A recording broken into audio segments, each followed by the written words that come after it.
Hello friends, welcome to Info T V Kannada.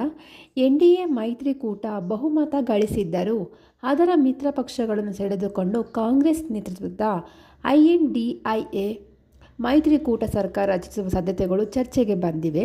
ಈ ಹಿಂದೆ ತಮ್ಮ ಮೈತ್ರಿ ಪಾಲುದಾರರಾಗಿದ್ದ ಚಂದ್ರಬಾಬು ನಾಯ್ಡು ನೇತೃತ್ವದ ತೆಲುಗು ದೇಶಂ ಪಕ್ಷ ಹಾಗೂ ಬಿಹಾರ CM ನಿತೀಶ್ ಕುಮಾರ್ ಅವರ JDU ಪಕ್ಷಗಳನ್ನು ವಿಶ್ವಾಸಕ್ಕೆ ತೆಗೆದುಕೊಳ್ಳುವ ನಿಟ್ಟಿನಲ್ಲಿ ಕಾಂಗ್ರೆಸ್ ಪ್ರಯತ್ನಿಸುತ್ತಿದೆ ಎನ್ನಲಾಗಿದೆ.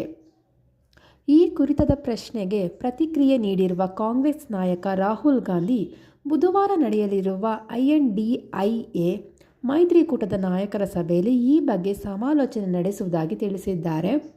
ನಾವು ನಾಳೆ ನಮ್ಮ ಪಾಲುದಾರರ ಜೊತೆ ಸಭೆ ನಡೆಸುತ್ತೇವೆ.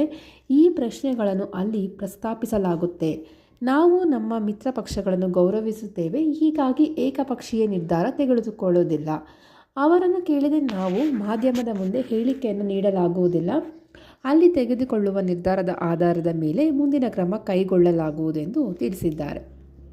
ಮಂಗಳವಾರ ಸುದ್ದಿಗೋಷ್ಠಿಯಲ್ಲಿ ಮಾತನಾಡಿದ ರಾಹುಲ್ ಗಾಂಧಿ, ನಾವು ನಮ್ಮ ಪಾಲುದಾರರಿಗೆ ಗೌರವ ನೀಡುವುದರೊಂದಿಗೆ ಜೊತೆಯಾಗಿ ಕೆಲಸ ಮಾಡಿದ್ದೇವೆ. ಕಾಂಗ್ರೆಸ್ ಪಕ್ಷವು ಸ್ಪಷ್ಟವಾಗಿ ಹಿಂದೂಸ್ತಾನಕ್ಕೆ ಹೊಸ ದೃಷ್ಟಿಕೋನ ನೀಡಿದೆ.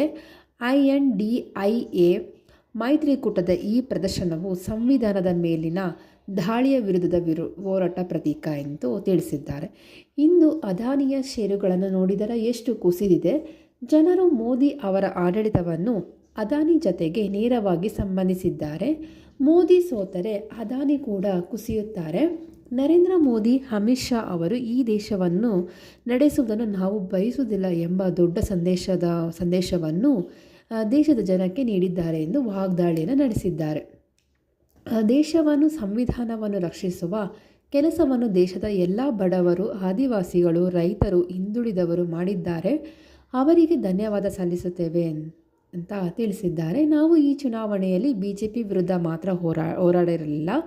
ಸಂಸ್ಥೆಗಳು, ದೇಶದ ಆಡಳಿತ ರಚನೆ, CBI ಮತ್ತು ED ತನಿಖಾ ಸಂಸ್ಥೆಗಳು, ನ್ಯಾಯಾಂಗದ ವಿರುದ್ಧದ ಹೋರಾಟವೂ ಆಗಿತ್ತು. ಏಕೆಂದರೆ ಈ ಎಲ್ಲ ಸಂಸ್ಥೆಗಳನ್ನು ಅಮಿತ್ ಶಾ ಹಾಗೂ ನರೇಂದ್ರ ಮೋದಿ ಅವರು ವಶಪಡಿಸಿಕೊಂಡಿದ್ದರು ಎಂದು ಆರೋಪಿಸಿದ್ದಾರೆ. ಉತ್ತರ ಪ್ರದೇಶದ ಜನತೆ ಪವಾಡವನ್ನು ಸೃಷ್ಟಿಸಿದ್ದಾರೆ. ಅಲ್ಲಿನ ಜನರು ದೇಶದ ರಾಜಕಾರಣವನ್ನು ಮತ್ತು ಸಂವಿಧಾನಕ್ಕೆ ಇರುವ ಅಪಾಯವನ್ನು ಅರ್ಥ ಮಾಡಿಕೊಂಡಿದ್ದಾರೆ. ಸಂವಿಧಾನದ ರಕ್ಷಣೆ ಮಾಡಿದ್ದಾರೆ. ಕಾಂಗ್ರೆಸ್ ಪಕ್ಷ ಹಾಗೂ INDIA ಮೈತ್ರಿಕೂಟವನ್ನು ಬೆಂಬಲಿಸಿದ್ದಕ್ಕಾಗಿ ಅವರಿಗೆ ಧನ್ಯವಾದಗಳನ್ನು ಸಲ್ಲಿಸಿದ್ದಾರೆ. ರಾಹುಲ್ ಗಾಂಧಿ ಅವರು ಕೇರಳದ ವಯನಾಡು ಮತ್ತು ಉತ್ತರ ಪ್ರದೇಶದ ರಾಯ್ ಬರೇಲಿ ಕ್ಷೇತ್ರಗಳಿಂದ ಸ್ಪರ್ಧಿಸಿದ್ದು, ಎರಡರಲ್ಲಿಯೂ ಭರ್ಜರಿ ಗೆಲುವು ದಾಖಲಿಸಿದ್ದಾರೆ. ಈ ಎರಡರ ಪೈಕಿ ಒಂದು ಕ್ಷೇತ್ರವನ್ನು ಅವರು ತ್ಯಜಿಸಬೇಕಾಗಿದೆ. ನಾನು ರಾಯ್ ಬರೇಲಿ ಮತ್ತು ವಯನಾಡು ಕ್ಷೇತ್ರಗಳಲ್ಲಿ ಗೆದ್ದಿದ್ದೇನೆ.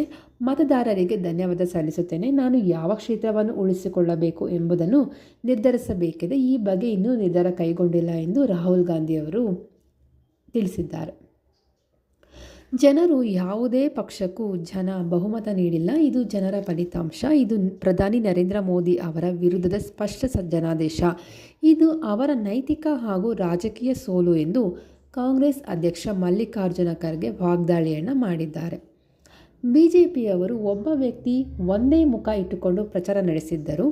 ತಮ್ಮ ಹೆಸರಿನಲ್ಲಿ ಮತ ಕೇಳುತ್ತಿದ್ದವರ ನೈತಿಕ ಸೋಲಾಗಿದೆ. ಅವರಿಗೆ ಅತಿ ದೊಡ್ಡ ನಷ್ಟ ಉಂಟಾಗಿದೆ. ಇದು ಜನರ ಆದೇಶ.